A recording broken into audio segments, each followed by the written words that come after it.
Hello guys. आज हम इस वीडियो में बहुत ही इम्पोर्टेंट टॉपिक पे बात करेंगे। रेनेसा पीरियड को एक्सप्लेन कर रहा हूँ और इसमें आपको मैं बताऊँगा कि रेनेसा पीरियड की स्टार्ट कहाँ से हुई, कैसे हुई, किन परिस्थितियों में हुई और इससे क्या इम्पैक्ट पड़ा हमारे सोसाइटी पे और इससे मुझे मतलब क्या लाभ है और लोग रेनेसा का मतलब क्या होता है और क्या से। और वर्ल्ड हिस्ट्री को 3 भागों में बांटा गया था। 3 भागों में कौन कौन?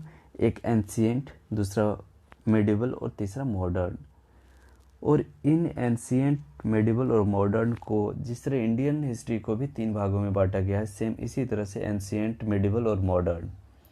तो एंशिएंट का जो टाइम पीरियड है वर्ल्ड हिस्ट्री में वह 3000 से 500 BC तक, और मिडिवल पीरियड की एज जो होती है कि 5th सेंचुरी से लेके 15th तक, लगभग 10th सेंचुरी के आसपास में। और मॉडर्न 15 to 18 सेंचुरी तक। ठीक। मिडिवल पीरियड को एक और नाम से जानते हैं जिसका नाम है डार्क एज। उसका नाम डार्क एज से भी जानते हैं। लेकिन रेनेसा की बात करें, रेनेसा का मतलब होता है रीबर्थ। और रेनेसा हमने लिया कहाँ से है? रेनेसा वर्ड हम लोग फ्रेंच वर्ड है, ये रेनेसा एक फ्रेंच वर्ड है, हम लोग फ्रांस से लिए थे। लेकिन जब रेनेसा का मतलब रीबर्थ होता है तो रीबर्थ क्या चीज़ का होना चाहिए? क्या चीज़ का रीबर्थ हुआ था उस समय?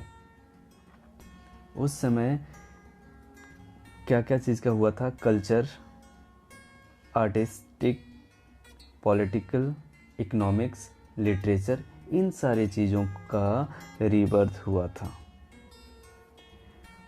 और इन सारी चीज़ों को जनरली अगर देखा जाए तो 14 to 17 सेंचुरी के आसपास में रेनेसा काफ़ी ग्रो करना स्टार्ट कर दिया था।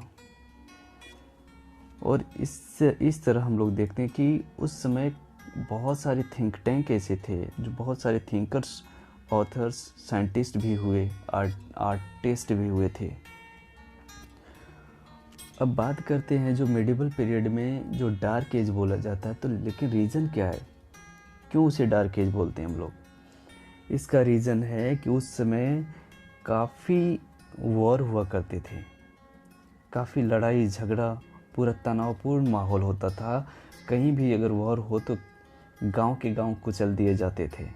इग्नोरेंस थे, बड़े बड़े पेंडेमिक, बहुत बड़े बड़े महामारी मतलब बहुत बड़े बड़े बीमारी फैल चुके थे, जिसे ब्लैक डेथ के नाम से भी जानते हैं। अकाल मृत्यु भी हुआ था, अकाल पड़ जाता था, सुखाड़ हो जाता था।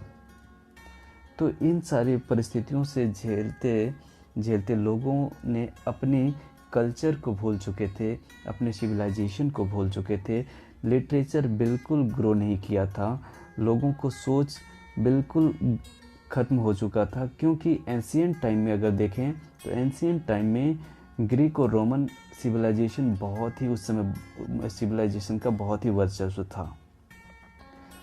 एक अच्छी कल्चर ग्रो कर रही थी मिडिवल एज में, लेकिन एंशिएंट एज में। लेकिन जो ही मिडिवल एज आता है, इन सारे चीज़ को मिडिवल पीरियड में इन सारे चीज़ को धीरे धीरे जो ग्रो किया था, लिटरेचर हो या कल्चर, आर्ट एंड कल्चर, जो भी कुछ हो, धीरे धीरे ख़त्म हो जाता है। मतलब ख़त्म कहें तो धीरे धीरे कम हो जाता, बहुत ही मतलब थोड़ा कुछ। इसके बाद उस समय क्या हुआ था मिडिवल एज में, चर्च में पोप का वर्चस्व बना लिया था, अपना पाँव जमा लिया था। मतलब कि कोई भी फैसला चाहे राजा ले तो उसे परमिशन चर्च से लेना पड़ता था। परमिशन अगर चर्च ने दिया कि मुझे यहाँ अटैक करनी है, कोई भी काम करना हो राजा को, तो पहले उसको पोप से बात करनी होती थी, क्योंकि इसने अपना सिक्का जमा लिया था पूरे यूरोप में। ठीक उसी समय देखते हैं कि ह्यूमनिज़्म का भी शुरुआत हुई। और ह्यूमनिज़्म को 2 व्यक्ति ने, जिसको फादर ऑफ ह्यूमनिज़्म भी कहते हैं, 2 व्यक्ति ने इनकी डेवलपमेंट किया था, जिसका नाम था पेट्रार्क और बोगेसियो। और पहले एंशियंट टाइम में देखते हैं ग्रीक और रोमन की कंडीशन जो थी बहुत ही अच्छे थे, वहाँ की कल्चर बहुत अच्छी थी, आर्ट बहुत अच्छे ग्रो किए थे, लिटरेचर बहुत अच्छे ग्रो किए थे। लेकिन रेनेसां से पहले इन सारी चीज़ मिडिवल एज में ख़त्म हो चुका था। अब देखते हैं हम कि रेनेसां स्टार्ट कहाँ से हुई थी। रेनेसां इटली के फ्लोरेंस शहर से स्टार्ट हुआ है, यानी फ्लोरेंस से स्टार्ट हुआ जो इटली में पड़ता है, वहाँ से रेनेसां स्टार्ट हुई। लेकिन इसके पीछे भी एक बहुत बड़ी कारण है कि आखिर फ्लोरेंस से ही क्यों और कैसे। तो मैं बताता हूँ कि फ्लोरेंस से पहले एक कुस्तुनतुनिया नाम का जगह था, जहाँ पे जिसको कहते थे knowledge, centre of knowledge. Centre of knowledge कहने के पीछे थे कि वहाँ के लिटरेचर, वहाँ के कल्चर, पॉलिटिकल, इकोनॉमिक्स काफ़ी डेवलप थे, समृद्ध कह सकते हैं उसे, यानी नॉलेज का खजाना था। और इसके बाद क्या होता है कि कुस्तुनतुनिया पर टर्की ने अटैक कर देता है। और टर्की ने जब अटैक किया तो बहुत सारे लोगों को वहाँ कुचल डाला, गांव के गांव बर्बाद कर डाले। जो लोग बचे वहाँ से भाग के यूरोप की ओर चला जाता है, जो हाथ में आया उसे उठा के वहाँ से दूसरे देश की ओर निकल गया। वहाँ के बहुत सारे लोग इसे अपनी मैन्युस्क्रिप्ट उठा के दूसरे देश चले जाते हैं। एक व्यक्ति थे कार्डिनल नाम का, जो इटली के फ्लोरेंस शहर आता है, लगभग 800 मैन्युस्क्रिप्ट को लेके। और यही 800 मैन्युस्क्रिप्ट जो उन्होंने लेके आया था, जिससे पूरे नॉर्दर्न में रेनेसां यानी रीबर्थ करवाया था, इन्हीं 800 स्क्रिप्ट के कारण। अब बात करते हैं कि इसमें जो इटली लोग जो ग्रो कर रहे थे, इटालियन जो ग्रो कर रहे थे। हाँ, इससे पहले थोड़ी सी और भी स्टोरी है कि जब टर्की ने अटैक किया था तो जो ज़मीनी मार्ग से अदर कंट्री में जाने का जगह था उसे ब्लॉक कर दिया था। अगर किसी को चाइना या तो इंडिया जाना होता था, उन सारे जगहों को ब्लॉक कर दिया था।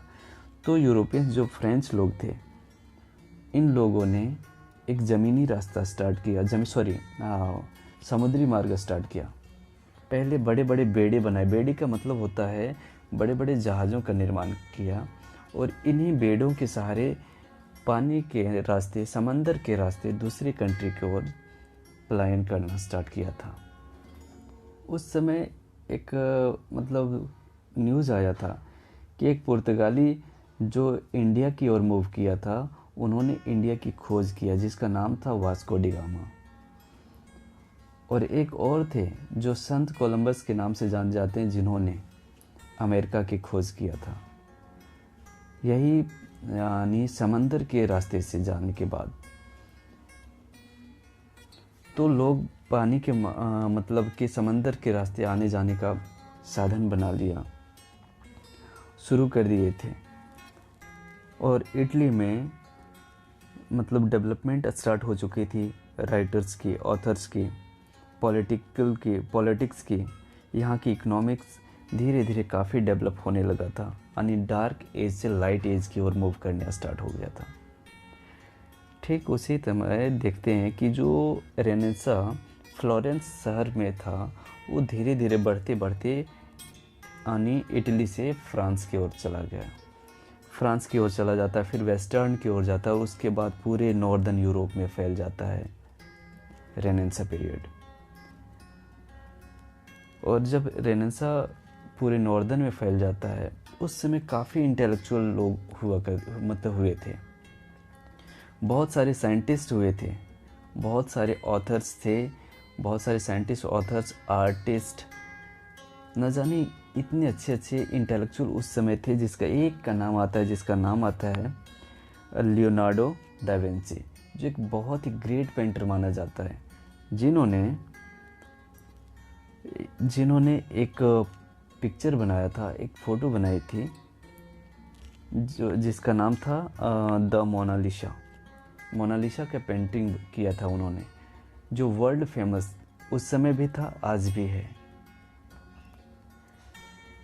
बात है कि मोनालिसा जो पेंटिंग इन्होंने बनाया, वर्ल्ड फेमस तो था ही, और इस पे न जाने कितने सारे बुक्स लिखे गए हैं इसी पेंटिंग के ऊपर।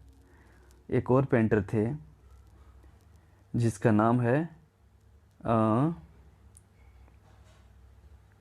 माइकल एंजेलो नाम का एक पेंटर है जिसका यूज़ टी.एस. एलियट ने अपने बुक्स में किए हैं। इसके बाद आता है एक राफेल, ये भी एक बहुत ग्रेट पेंटर थे। और इसके बाद आता है साइंटिस्ट गैलीलियो के बारे में आप लोग जानते होंगे, जो खगोल शास्त्री थे जिन्होंने टेलीस्कोप का निर्माण किया। एक मैथमेटिशियन कोपरनिकस के बारे में तो जानते ही हैं, एक बहुत ही अच्छे वैज्ञानिक थे ये भी। दांते एक अच्छे राइटर, एक पोइट थे। और उसके बाद आता है मैकियावेली, सेम, ये भी एक पोइट थे, राइटर थे। चौसर के बारे में तो आप लोग जानते ही हैं, जोफ्री चौसर। फिर आता है शेक्सपियर जब पुनर्जागरण आया, जब रेनेसा इंग्लैंड आता है, तो उस समय एक राजा टोडर डायनेस्टी वहाँ राज करते थे, जिसका किंग था हेनरी VIII वहाँ के किंग थे। और उसकी जो बेटी एलिजाबेथ फर्स्ट। तो हेनरी VIII जब डेथ किए और जब एलिजाबेथ गद्दी पे बैठी, तो जो स्पेन और इंग्लैंड के बीच की जो मित्रता थी टूट जाता है। रीज़न था क्योंकि कोई भी स्त्री मतलब कि इंग्लैंड के गद्दी पे ना बैठे। किसी भी कह सकते हैं पुरुष प्रधान देशों में ऐसा होता था। और फिर लास्ट में दोनों के बीच में लड़ाई हो जाता है, इंग्लैंड और स्पेन के बीच में, जिसमें इंग्लैंड ने स्पेन को हरा दिया। लेकिन फिर भी स्पेन की आर्मी इंग्लैंड की आर्मी से काफ़ी ताकतवर थे, फिर भी इन्होंने उसको हरा देता है। और उसके बाद एलिजाबेथ के टाइम पे ही गोल्डन पीरियड माना जाता है। उस समय लिटरेचर की काफ़ी ग्रोथ हुई, लिटरेचर काफ़ी फला फूला था, लोगों के सोचने समझने की तौर तरीके भी बदल गए थे। लिटरेचर में एक बड़ा सा नाम आता है शेक्सपियर का, जिन्होंने हर एक चीज़ पे उन्होंने लिखा, चाहे सोनेट हो, पोएट्री हो, ड्रामा हो, ट्रेजेडी, कॉमेडी, सारे के सारे चीज़ को उन्होंने अपने लिटरेचर में इंक्लूड किया था। उस समय बहुत सारे राइटर हैं, उस समय के बहुत सारे ऐसे राइटर हुए, थॉमस मोर, और इसके बाद आता है जॉन डन